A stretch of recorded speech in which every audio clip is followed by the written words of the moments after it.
I'm Scott Sandlin from Goal-Oriented Hypnotherapy, and this is a really fun video because it gets to explain to you how hypnotherapy can affect your physiology, how it can actually change your body on a really fundamental level.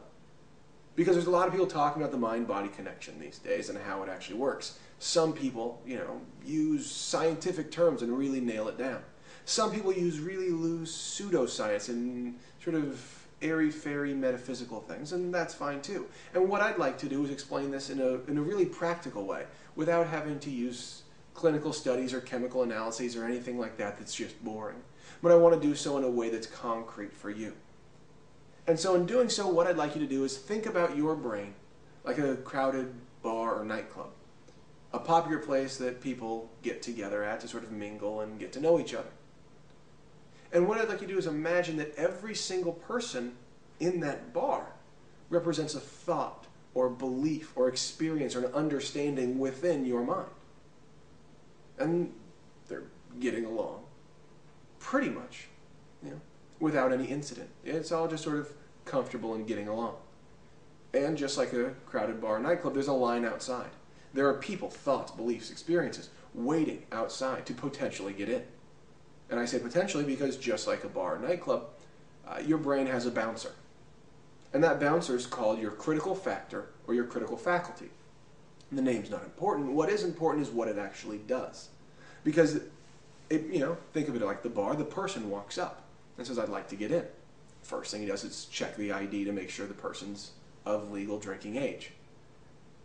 The other thing he does is he takes a good look at that person and sizes them up and looks into the bar to see if that person will fit well with the crowd in this bar. He doesn't say is this person a good person or a bad person. He just decides, will this person be a fit with who's already in there? For example, a classy, well-dressed businessman could walk up to a biker bar and the bouncer would say, look, you don't want to go in there. This is not a place where you're welcome.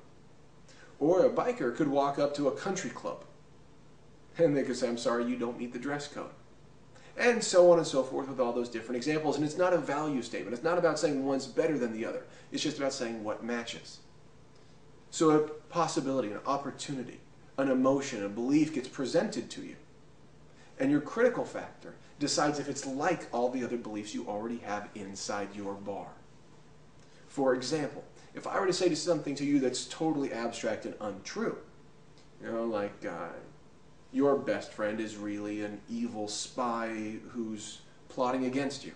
You'd know that's not true because all your experiences with him lead you to believe that he is or she is your true friend. So that thought is immediately rejected. Very simply. If you've always been told your entire life you're a great cook, you're a great cook, you're a great cook, well, you have a whole lot of guests inside your bar that say you're a great cook. If someone walks up and says you're a great cook, well, that belief is accepted immediately. If a belief comes up right now that says you're a horrible cook that doesn't know what you're doing in the kitchen, well, that's rejected. The bouncer looks inside and says, that's not true. Sends them on this way.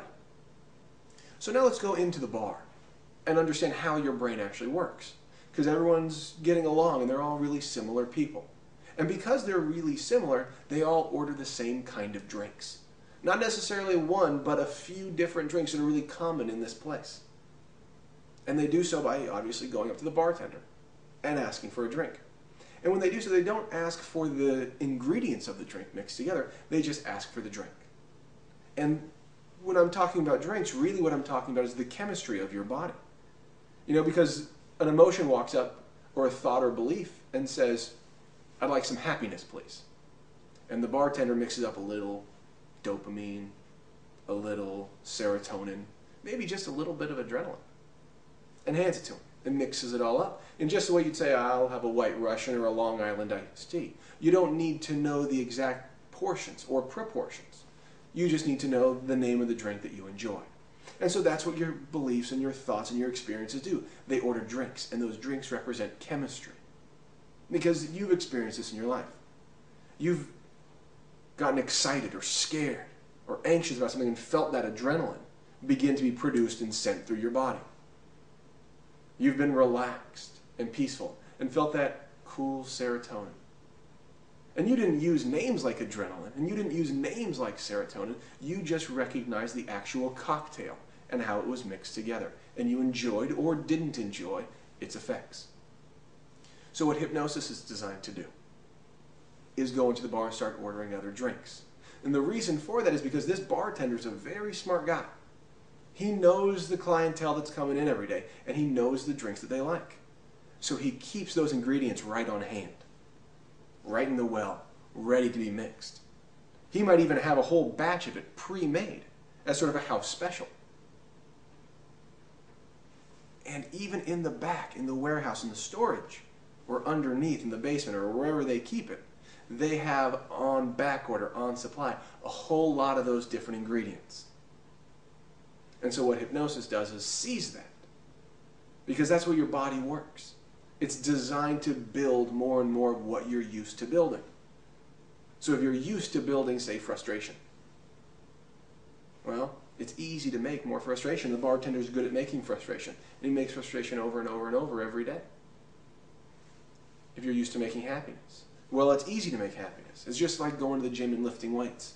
You know, you do a bunch of bicep curls over and over and over. Your biceps get real strong. If you did bicep curls over and over every single day, and then one day tried to leg press, you'd notice your legs weren't as strong as your biceps. And so the emotions you have are sort of exercising emotional muscles. So getting back to the metaphor, the bartender's used to making the drinks that are being ordered more often.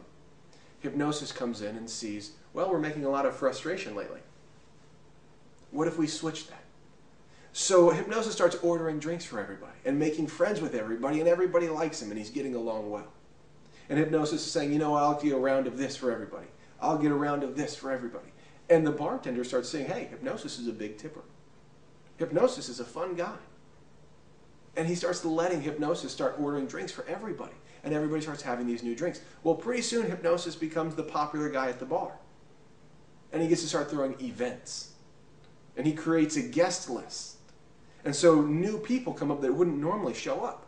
And they're on the list, and so the bouncer lets them right in. And all of a sudden the clientele begins to shift. All of a sudden more people with a different kind of drink specialty show up. And all of a sudden the bartender has to shift what drinks he's making and what ingredients he's ordering. And that's the way hypnosis works. It begins to look at your thoughts and makes friends with them, because there really is no bad guy. Your brain's doing the best it can with the information it has. And so what we do is we look at that and we start seeing how it affects you. We start seeing how it actually applies to who you are, and how that applies to the chemicals, you emotionally create, and how that affects your reactions to the world. And you can begin to, without vilifying anything, without saying anybody's a bad guy, begin to shift that. And just like the bar, well, if there's a lot of one type of person in there, it's easy for the bouncer to let more and more of those people in, and so it creates this momentum, this inertia, so you get more of what you already have. And so that's really the long and the short of it. It's a really simple thing. It's a really powerful thing in creating permanent change in your body, in your actual physiology, at a really measurable building blocks. So if you have any questions about this, please do contact me directly at scott@gohypnotherapy.com. Or you can, which is probably even better, go to the message board, which is at www.gohypnotherapy.com.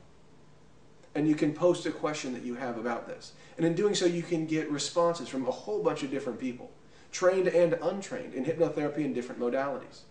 And you can get all these different viewpoints on this topic.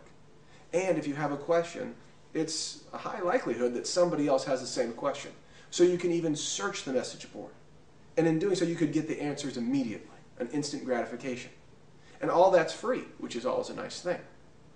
And so if you have any questions, please do follow up and follow through. It'll only take a few minutes, and it's something you're obviously interested in. So take some time and find how this can actually help you improve your quality of life by your standards. My name is Scott Sandlin with Goal-Oriented Hypnotherapy, and I hope this does shed some light onto hypnotherapy and the mind-body connection for you. And do feel free to contact me or visit the website www.gohypnotherapy.com. I hope you have a great day, and thanks for watching this video.